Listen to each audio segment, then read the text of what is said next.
Good morning, students. Political Science, Chapter 4. Chapter 8, Local Government is going on. Today we will cover the topic 4, that is 74th Amendment. In last video, we discussed about the provisions of 73rd Amendment, and we discussed that 73rd Amendment is about the rural local bodies. Now, in the 74th Amendment is about the urban local bodies. Urban local body also known as municipalities and also known as nagarpalikas. So, question is, what is an urban area?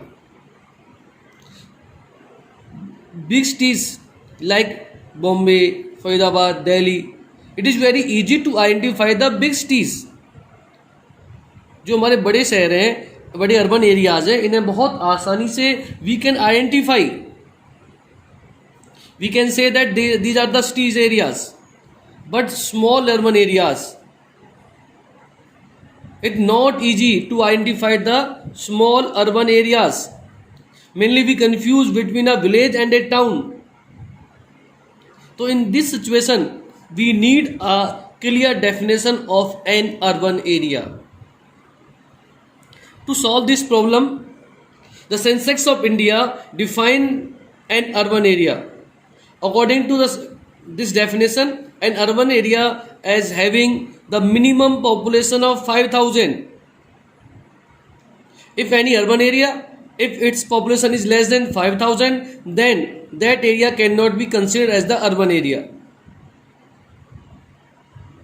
At least 75% of male working population engage in non-agricultural occupation. जितनी भी population है किसी village के urban areas के अंदर, out of total population at least 75% male ऐसे होने चाहिए that must be working in non agriculture activities like shopkeeping, in tertiary sector, any factory, doctor, teacher, etcetera. And the population density must be at least 400 per person per square kilometer area. So there are three conditions. First is its minimum population 5,000.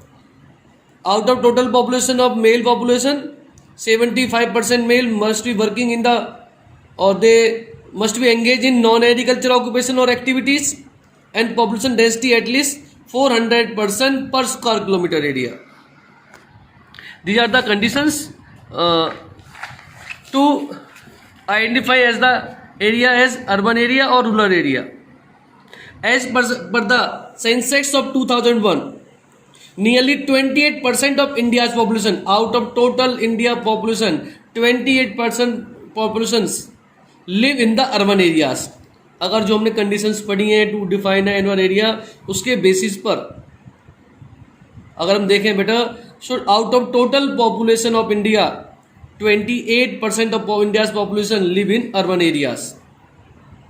In it is about more than 30% according census 2011.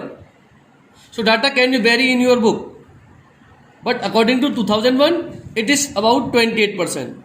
About 2011 or 2020, it can be vary. So it means we have discussed the amendment 73rd and 74th. In both these other amendments, they both look like a repetition, except one thing, that 73rd amendment belong to the rural area and it's belong to the urban area. Otherwise, other provisions of the 74th amendments are same as the 73rd amendment. So now we will discuss about the other provisions of the 74th amendment. First is direct election. As we have discussed in the 73rd amendments, the members of all three structures, there are three tiers: gram panchayat, taluka panchayat और जिला परिषद. The members of all three institutions are directly elected by the common citizens. In the 74th Amendment also, all the members of Nagar Palikas or Mahanagar Palikas are directly elected by the people of that area. So the procedure of direct election is followed in the urban areas also at the local governments. We have discussed that in 73rd Amendment that 1/3 seats are reserved for SC, ST, some seats are reserved for SC and ST and OBCs, and 1/3 seats are reserved for women. Similarly, in 74th Amendment it is mentioned that in urban areas also at local government 1/3 seats are reserved for women, and some seats also reserved for as scheduled caste and scheduled tribe peoples and other backward caste. How many seats will be reserved for SC, ST and OBC depend upon their population in that area or in that states. So reservation provisions also followed in the 74th Amendment. Transfer of subjects.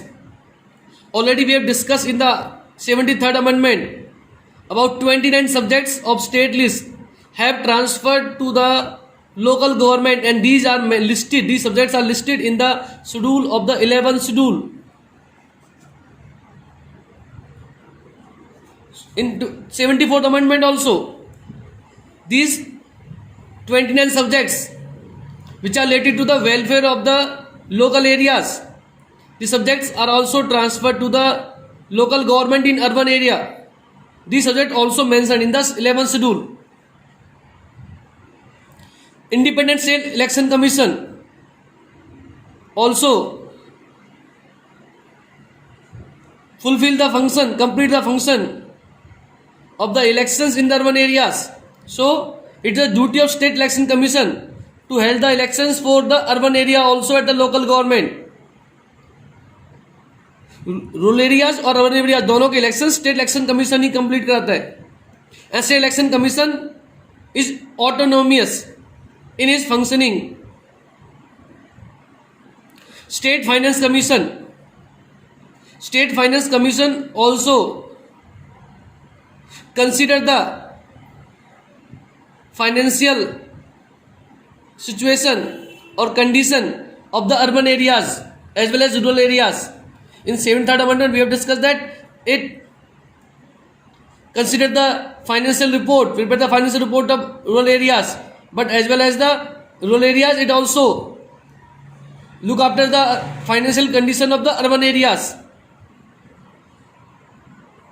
So all other provisions of 7th amendments also apply to the amendments of 74th.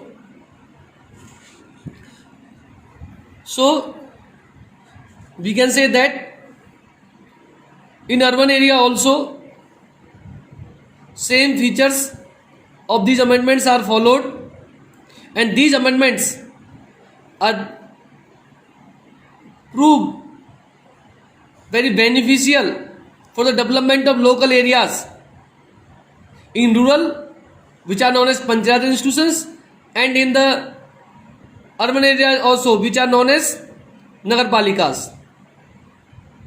That's all for today, students.